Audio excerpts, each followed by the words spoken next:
This category showcases the most sophisticated cars raced around the world. But give them to a bunch of Aussies, and look what happens. Now it's off the road. Is he going to stop? No. Oh no, that was tight. Oh, that was very tight. There's carnage at turn one. Oh, Greg Crick loops the Viper. This is round 4 in the Vodka Row Australian GT Championship.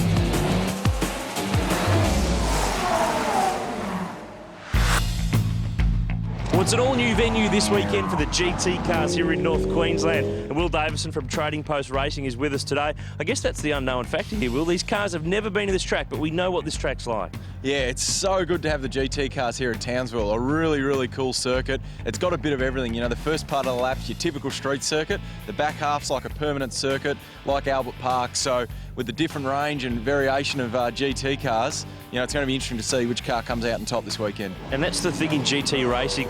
The championship is full of all sorts of different cars. And the great thing this year is they've all been doing some winning. Yeah, it's awesome that in GT racing, such a different range of models, and we've had Audis, we've had Porsches, we've had the Mosler, even the Viper's been up there winning races this year, so it's great that all cars are quick. There's not one runaway winner. Those cars have been the dominant factor in GT racing for the last couple of years, but there's a newcomer on the scene, and Kylie King can bring us up to speed.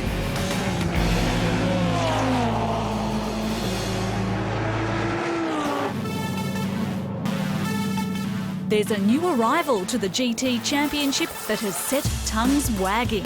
This stunning Mercedes-Benz AMG SLS is one of only 25 produced for racing in the world, and the only one outside Europe. It's considered a massive coup for the Australian Championship, with Mercedes returning to customer motorsport for the first time in nearly 40 years. Regardless of how it performs on the track, this exotic sports car is already turning heads.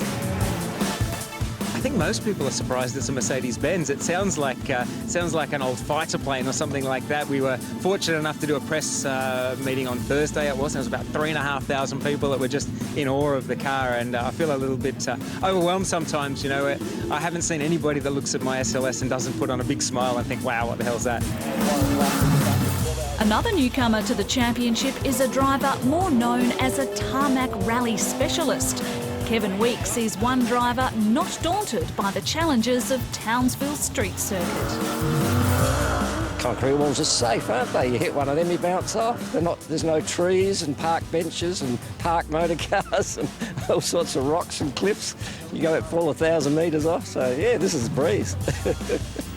When it comes to consistency, you'd be hard-pressed to find a more worthy contender than Audi driver Mark Eddy. He's been on the podium at each round, he's now just 9 points off the championship lead, and is confident his Audi R8 will be strong here. The car likes this sort of tracks. Where it's pretty fast on the slower corners, lots of corners here, and we've got some good aeros, so I think the car's going to be strong all weekend. Dean Grant won the round at Winton and is hopeful his Porsche is up for the challenge. It's kind of like the Grand Prix mixed with Adelaide, you know, so it's a pretty good track, and the Porsche should be quick here. It's up to me, I guess, to see if I can get the time out of it. And after a breakthrough win at the last round, Greg Crick and his powerful V10 Viper is determined to maintain the rage. Eastern Creek is a track that I absolutely love and the car loves. It was fantastic there, but I think it'll be pretty good here. It's a nice track, it's a fantastic layout, and the monkey's not up on the back. I've got to win more. One's not enough. But the driver they all need to chase is Clark Quinn and his ever-pacey Mosler. Will this challenging street circuit continue to bring out his best? Absolutely, I love these tight circuits, street circuits, and road courses are awesome for me, and I really get a kick out of driving, and that's when I drive the best. A sobering thought for his rivals as they grid up for the first time in Townsville. After the break, the racing starts when the talk stops. It's race 1 in round 4 of the Vodka Row Australian GT Championship.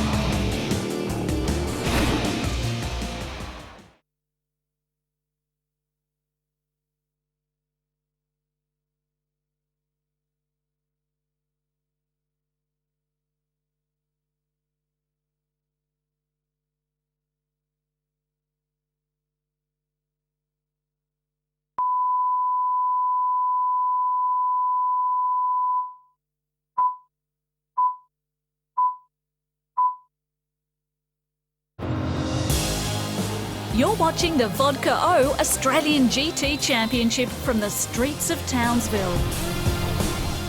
At the front of the grid, 5 different makes all qualified within a second of each other, so the first lap was going to be a real battle. The run to turn 1, and our championship leader and pole sitter Clark Quinn leads the way. Now, Kevin Weeks had the Lamborghini out of line. You're supposed to stay fully road, so we'll see what happens there. Eddie covers at turn 2, and Peter Hackett's not far away. Look at that down in the first corner, not scared of making contact in these... Look at the sound of that Mercedes. Doesn't that sound awesome? It's throaty. It's a 6.3 litre V8 car. GT3 spec, just having its second appearance, and it has really added flavour to the GT mix. It's a smaller field this weekend, but plenty of quality as Kevin Weeks starts to put the pressure on the leader, Clark Quinn. With Clark Quinn leading the way early, it was time for Tony Quinn to up the ante.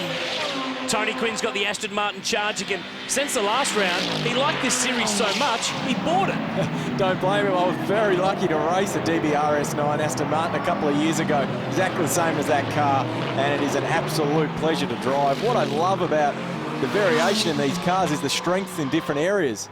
And some are quick in the straight, some are great on the brakes, some are good in the slow corners. The smallest car in the field was not getting any favours. It's just Tim Poulton and Peter Boylan, the only contenders this weekend in the challenge class, which is for the fight within a fight. Boylan's in pretty deep. He gives the Bundy Lotus a tap and sends it around, so he's got rid of his opposition. Slightly bigger than the little Lotus. That Lotus is so deep on the brakes and quick around the corners, though. Just a little challenge in the straight. After a great start to the race, Kevin Weeks in his Lamborghini was forced to take a drive-through. So Kevin Weeks, a super lock. Gallardo is in pit lane to take a drive-through penalty. And as we suspected, he was out of line on the start. You must stay in a row. So let's have a look on the Vodka replay. See him trying to get a run up the middle here, and I don't think that's in the rule book. Great sounding car. In fact, I don't think there is such a car as a bad sounding one. Another look again, and he is out of line. He's not rode in behind Mark Eddy, which, as per the rules, he should be. So hence why he's picked up a drive-through, but that car's fast. He can fight back. Peter Hackett's Mercedes-Benz was on the move, and he was letting everyone know. We know Peter Hackett's driving ability. He's the chief driving instructor for Mercedes in Australia and Southeast Asia, and he's pretty good with the headlight switch too. Yep, that's one of the GT famous things where they've got the flashing headlights when they're coming through, and what an amazing looking car it is. And Pete's been an unbelievable ambassador for Mercedes over the years, and it's so cool to see him here in this car and driving it extremely well. Down the inside, gets the move on Mark Eddy in the Audi that's second in the championship. Have a look at the barcode down the side of that car. Anyone with a mobile phone that can scan that barcode can go online and look at a YouTube video of him testing the car. Talk about technology. Jeez, it's getting away from us these days. And on board with Peter Hackett, the amazing sounding SLS. Looking back at the Audi R8 of Mark Eddy. And the cool thing about this Merc, it's got the gold wing doors like the Mercs of the 50s. It really has got that touch of Mercedes-Benz, produced from the AMG and HWA racing divisions in Germany. Tony Quinn just behind. He bought this category since the last round. He's now the category management rights holder, but he's pretty much going to step back and let Spherics, who run the V8 Ute Series, do their thing. He'll just keep competing and let things occur. So great to see that he's invested in this championship. And Greg Crick, this Viper, is right with him, but they've had a couple of overheating problems with this car, and it is a big car with a big engine. He's been one of the winners this year, and he certainly wants to win more. And as we can see, as Tony Quinn up the inside of Mark Eddy into the chicane, Hackett's taking off into the distance a little bit here, and he's been playing with the 10 different settings of traction control and ABS. Seems to be getting more and more confident in the car all the time. Is he playing a computer game or driving a GT car? He's got all the buttons in there. There's plenty of gizmos in these GT cars, and they're quick cars, you know, they stop and turn well. Greg Crick and Tony Quinn had been battling it out for position since lap 1. Greg Crick, the former GT champ. Tony Quinn hasn't won a race this year, dominated at the end of last year and clean swept the final 2 rounds at Bathurst and Sandown. So you've got a V12 Aston Martin versus a V10 Viper. Battle of the horsepower there. It looked pretty even to me, to be honest. Tony Quinn deep on the brakes, just outbrakes himself. Gives Cricky the run on the exit, up the inside, in the Viper. Nice move as they come into turn 3. Greg's got some good confidence on board. Won his first race of the season in the last round of the championship at Eastern Creek, but now he starts the chase of Peter Hackett and the Mercedes. Stick around, there's plenty more racing just around the corner.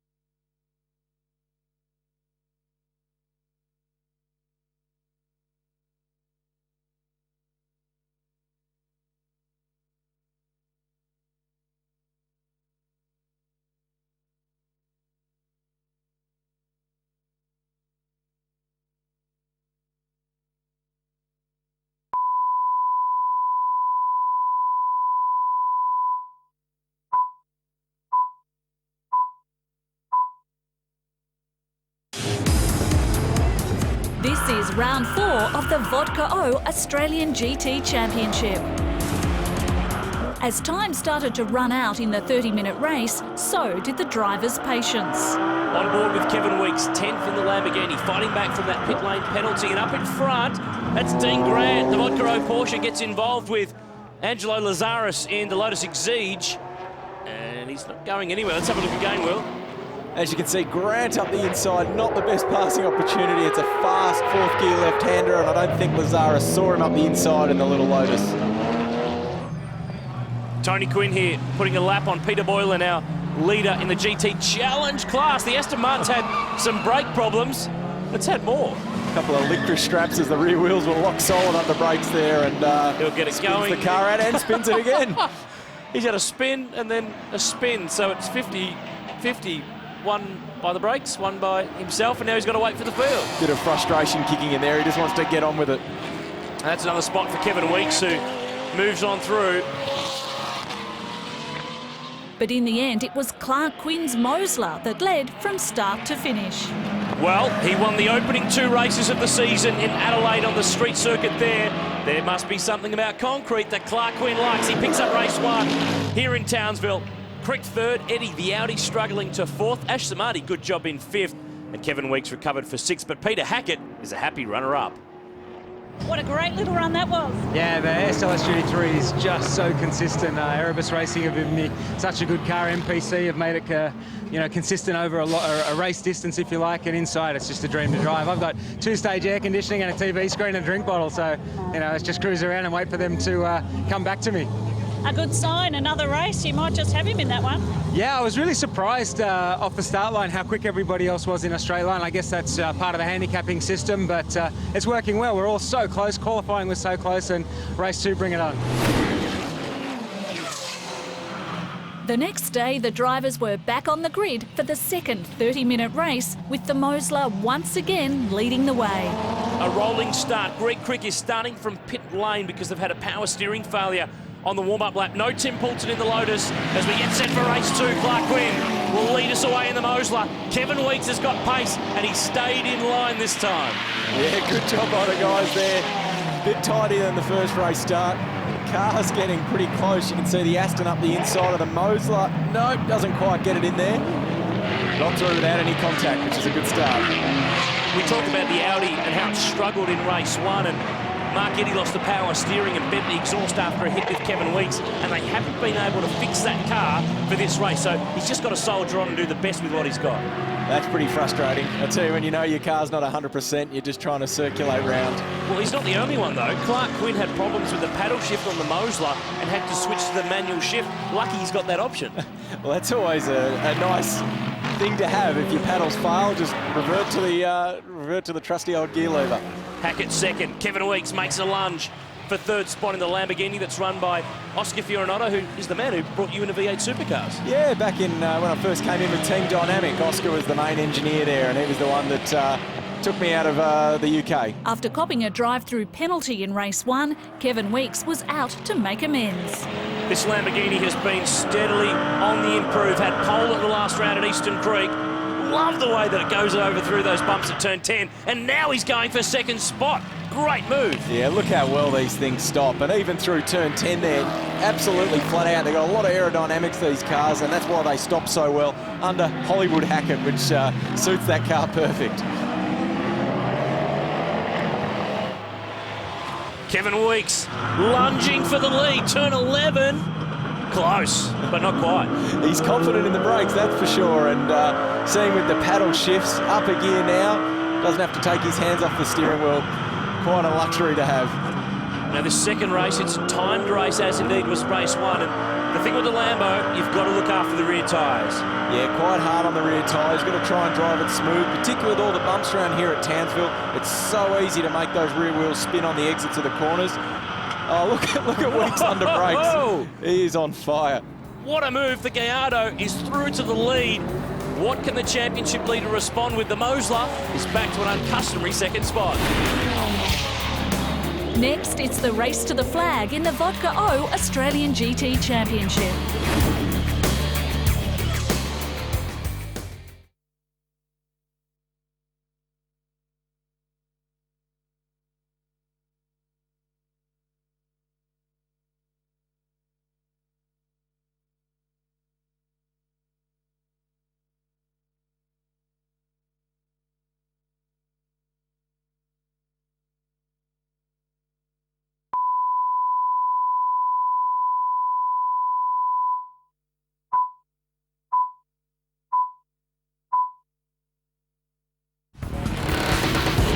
This is the Vodka O Australian GT Championship. In race 2, there was plenty of excitement all the way through the field. The fight between the Porsches, Mark Sini and Dean Grant making a lunge, and Dean picked up a post-race 25-second penalty for that contact with Angelo Lazarus in race 1 in the Lotus, and the Porsche is just not working this weekend. It is for sale. Oh, Lazarus is off at pit entry. That's an interesting place to be at the final corner there at pit entry. I'm not sure how he's got himself there, to be honest. To be interesting to get a replay. They've done a really good job repairing this car. They've had great help from the North Queensland Institute of TAFE kids, and something didn't look right there. Yeah, that's nasty, and lucky the tyre barriers are there as well. It's just turned right instead of left into the last corner. Looks like something broke as soon as he jumped on the brakes. I don't think I've ever seen anyone enter pit lane here in Townsville quite like that, so it's been a tough weekend for both of the Lotus drivers. Tim Poulton didn't start this race. Lazarus is out of it. Hearing from race control that they're going to try to move this car without the requirement of the safety car. The Aston Martin versus Dodge Viper duel continued in race 2. These two got into it in race 1, and Greg Crick down the inside on the Aston Martin, and Tony Quinn has just struggled. They've had brake problems with this car all weekend. It's been very frustrating. Not a good track to have brake problems as well. A couple of huge spots, so much time to be made up on the brakes around here, and Cricky, as you saw, just got underneath him there. By mid-race, the Mosler had a Mercedes-Benz hot on his heels and lapped traffic in the way. Peter Boylan, the only runner in GT Challenge in the Porsche 997. Clark Quinn has got him at the worst part of the circuit. Here's Hackett to the outside. They're going to go side by side around the Porsche. 3 wide, you could see in the Porsche area, he was trying to point which way to go. Hackett was trying to capitalise on that situation and get round the Mosler of Quinn, and couldn't quite do it though. That was awesome racing. Clark Quinn has got a challenger. Peter Hackett and the Mercedes-Benz SLS are a fact that they haven't broken through for a race win, but they have been very, very solid. You can see on board with Hackett here. As he said after the last race, the car's come back to him late. The car's so consistent, so good on its tyres, and it's at the end of the race where he really wants to capitalise and try and make a move.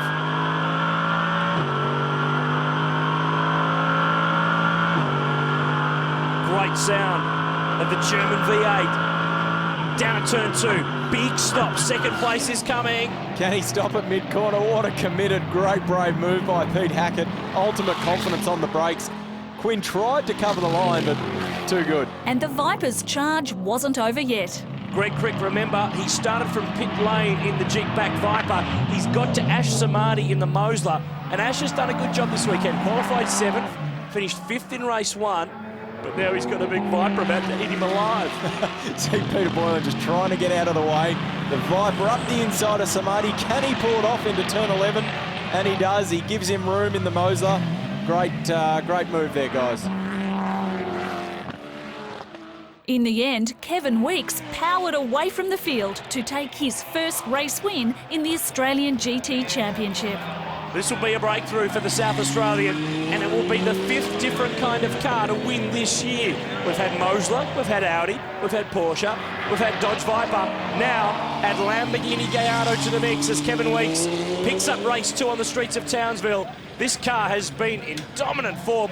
One could only suspect what could have happened in race 1. I think he's happy. He's pretty happy inside the cockpit there. Great work. Fastest lap of the race to the Lambo 2, a 1:14.47. Hackett chases him home, second in the Merc.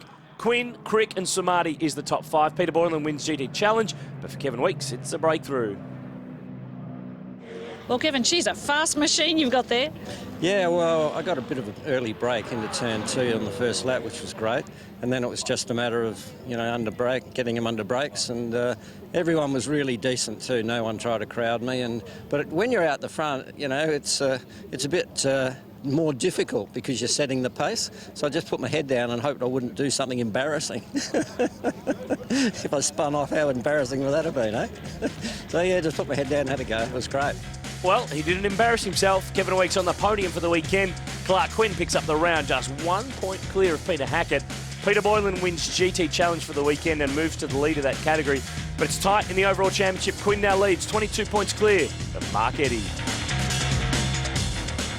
Well, Clark, you said you'd love this track. You had it in one, but gee, the championship's looming interesting with some new marks in there. Yeah, it is. It really is. That was a tough race and probably one of the toughest races I've had this year for sure.